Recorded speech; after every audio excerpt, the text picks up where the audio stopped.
speaking of the pink movement, no?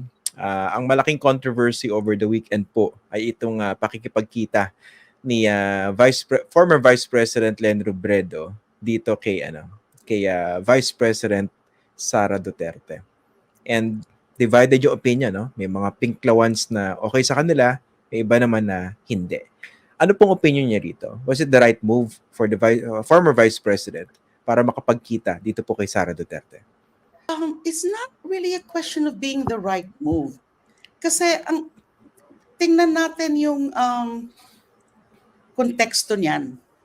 Yung insidente na yan, na bigla na lang nagbisita si VP Sara kay former VP Leni na merong fiesta ng Our Lady of Peña Francia. And then, malapit na yung election period, malapit na nga yung filing of a certificate of candidacy. And then, si VP Sara ay nasa gitna ng mga kontrobersiya, under fire sa Kongreso. Ngayon, ang aanuhin natin is ano yung pinakamotibo ni VP Sara. Yun talagang magandang subject yan ng mga haka-haka ng speculations. There have been several of those speculations already.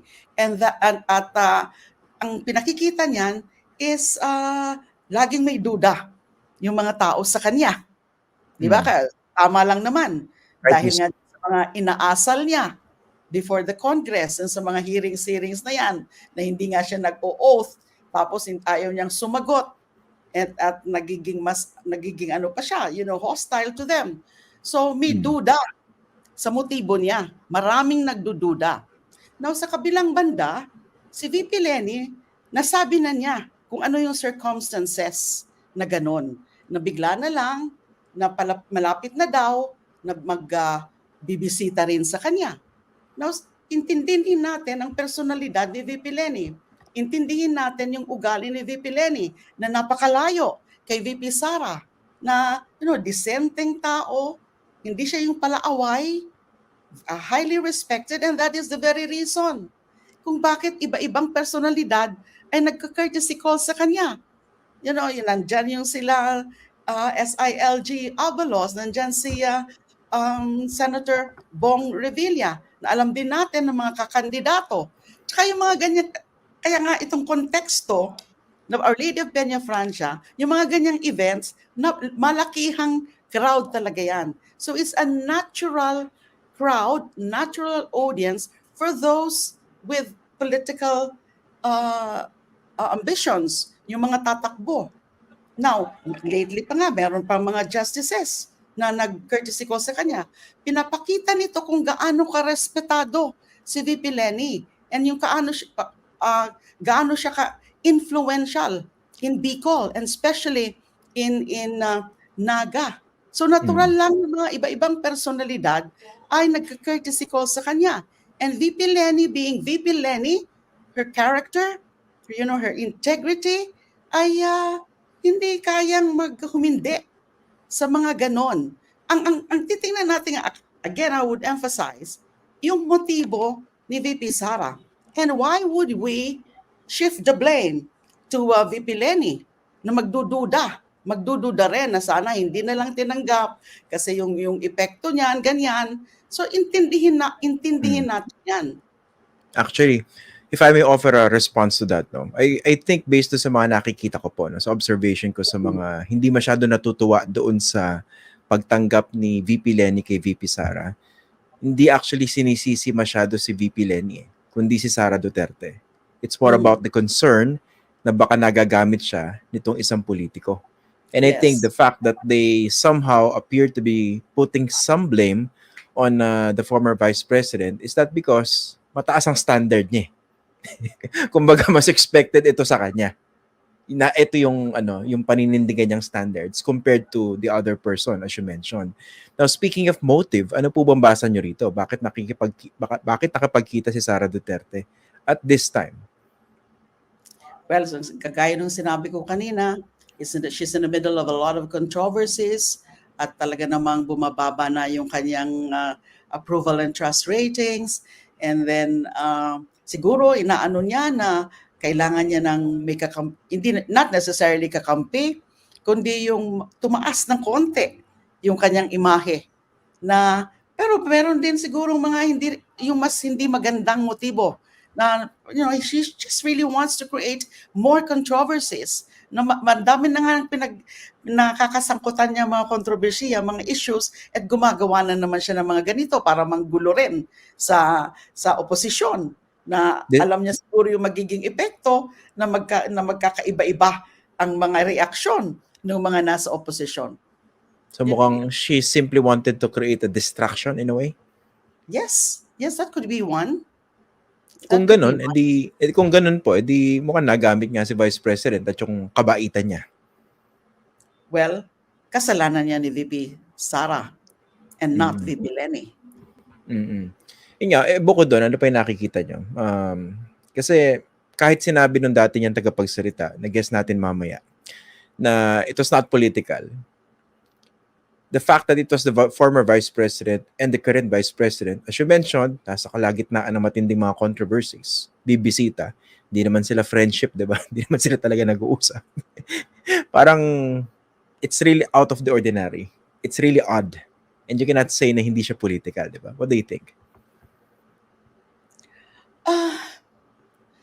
Kasi ang ano ko dyan is, I believe VP Lenny when she says na personal yung mga pinag-usapan. But of course, as to exactly anong klase mga personal na pinag-usapan, unless this come from any or both of them, hindi rin natin alam kung ano yung mga personal na yon. O kaya pwede rin na, yung VP Lenny on her part, okay lang, personal yung pinag-uusapan, and then baka meron din mga pinasok na mga more than personal, political, and then yung mga nangyayari ngayon na baka VP Sara would also want to sow further intrigue insofar as BBM is concerned.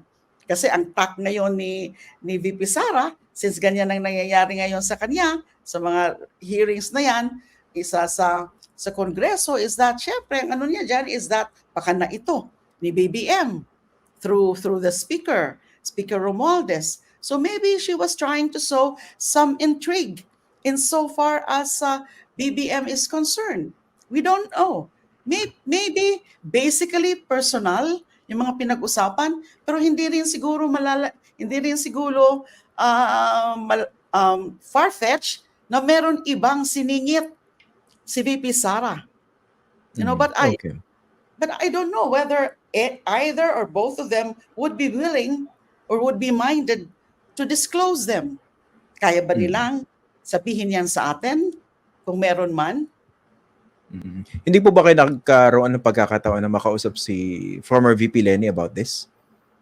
Ay, hindi pa po kasi alam ko napaka-busy niya ngayon. She's been, kaya nga, hindi nga siya naka-attend nung NECO meeting nung LP last Friday. She is still part of LP. But we know because of the preparations of sa fiesta. And then also, busy rin sila sa local, sa Naga, doon sa mga magiging nominations, sa mga party mates, mga kasama sa slate ni VP Lenny for the filing of the COC. We know that busy din sila yung opisina niya. So, hindi pa kami nag-usap about that. So we're just getting all the information from the news, from your programs like yours, and then syempre from Barry. Okay. Sige, assuming na kung yun man kaya yung naging motibo ng Vice President to create a distraction or diversion, do you think somehow that was achieved?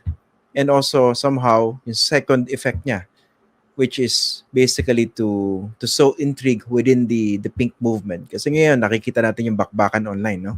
Maraming kumakampi kay former Senator Sonny Trillanes na kinikriticize itong ginawa ni VP Lenny, at marami rin naman kumakampi sa kanya. May mga kumakampi, may mga tumutuligsa. In short. Yun na nga. Nag-succeed siya in that respect. Kung yun ang motibo niya. So, nakakalungkot lang. And dyan mo nga makikita na iba ang ugali niya. Mm. na she doesn't care na she would be able to wreak havoc on a certain group. Basta ba maano lang yung kanyang mga balak o kanyang mga iniisip. So she's not trustworthy at all. Mm. Kung kayo po ba, no, of course this is hypothetical, makikipag-meet po ba kayo kay Sara Duterte given what happened to you under the previous administration? Right now, under the current situation, political situation, no. And I don't think she would ever think of meeting with me. I don't think maiisip niya yan na makipag-meet sa akin pagkatapos na ginawa sa akin ng tatay niya. Huwag kayong pakasiguro, baka biglang sumulpot sa harapan ng pintuan niya. Malayo yan sa isipan niya, I'm sure. Okay. So sigurado kayo, baka malay niyo biglang a few minutes before, biglang kumakatok na pala. Mapalinis kayo bigla ng bahay. Hindi niya man iniisip yan. Ngayon lang nag-ano sa akin yan. I never thought of that, Christian.